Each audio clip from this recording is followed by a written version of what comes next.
All right, so first thing I do is I clean off the wheel like I did and dry it a little bit. I pat my ball into a nice, well, it kind of looks like a gumdrop. I like the flat bottom. Some people make a nice ball shape and then smash it onto the wheel, but I don't know, it doesn't make sense because you're just gonna flatten it anyway, so what's the point of make a nice gumdrop shape? So you can use the lines on the wheel. There's like little like rigid edges to make sure that you're putting the ball as close to the center of the wheel as possible. The better you do this, the better it'll be for you as you're starting to throw, okay? And then there's a dial on the side. You just turn and turns it on and off like this, and it just stays wherever you turn it. The first thing we're gonna do is start kind of fast, which is kind of funny because it's a little awkward at first. And then you get your hands wet, and this is why it's so messy and fun. And you're going to, I always push the clay down first, and then run my finger along the bottom to make sure it sticks, okay? And I'm just kind of like letting my finger glide. It kind of like seals it on. It's like smoothing the seam like we always talk about, you know? Because that helps.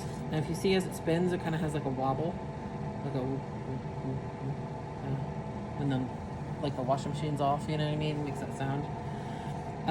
So what we want to do is get rid of that so that it spins on an even pace. So in order to do that, it's called centering. And what you do is you squeeze the clay up into a tall mound and then push it back down. And the pushing the back down is kind of the key part. You're pushing in with, if you're righty, with your left hand, and down with your right hand, okay? And you're compressing it to make it kind of more centered, okay? So I'll show you quick, and then I can show you slower too. So I cone it up into a mound, okay? And then when I go back down,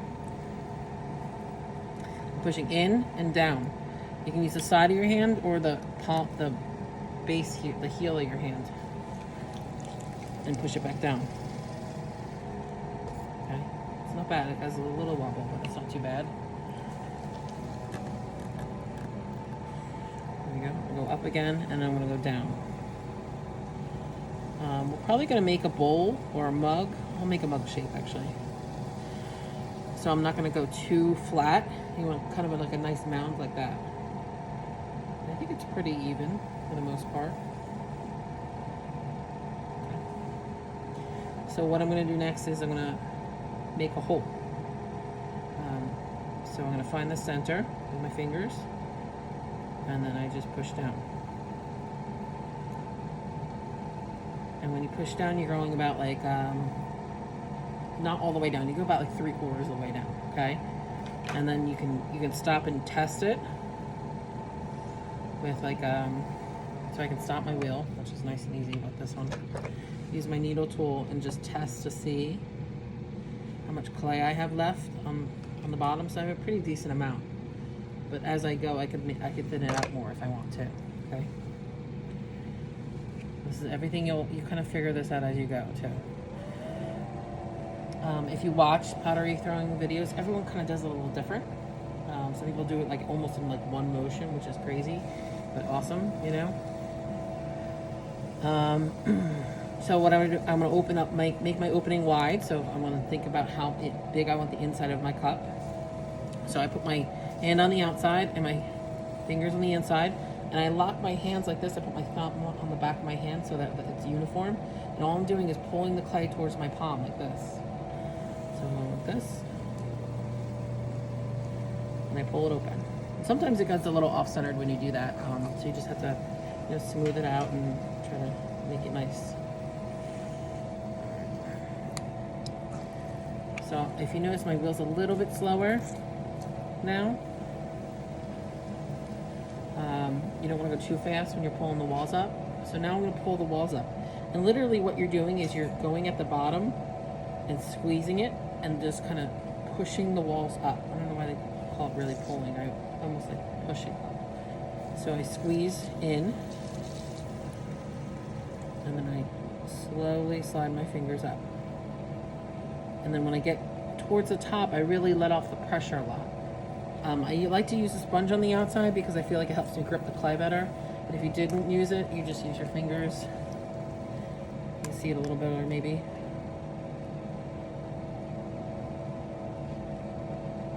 There we go.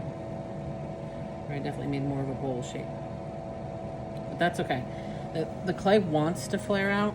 It wants to kind of, so it's only natural. I am going a little fast, and I did hit air pocket too. See how it's wobbly now? Air bubble. So I'm trying to even this out.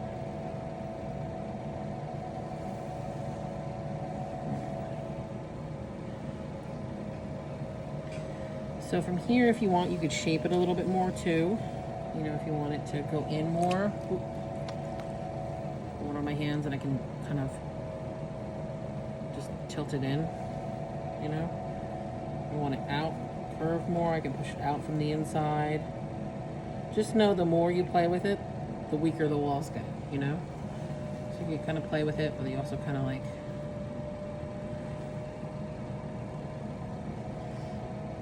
you know, have fun with it at first.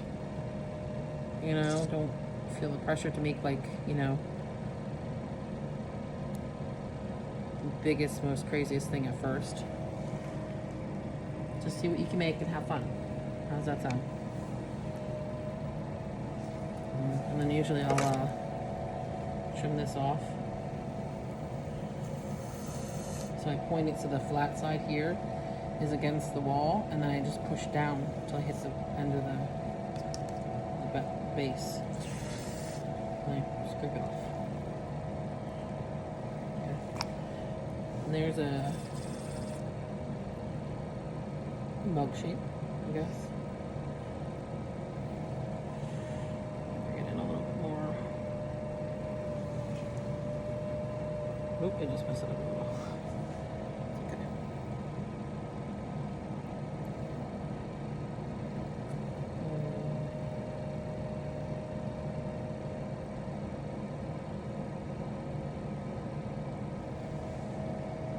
And there's a bunch of different tools you can get to. I do have some things we can play with that make like ridges or help curve it, you know, or help straighten the walls too. So you can play around with those as well. There you go. Nice little mug. Ta-da! There's a mug. Fun?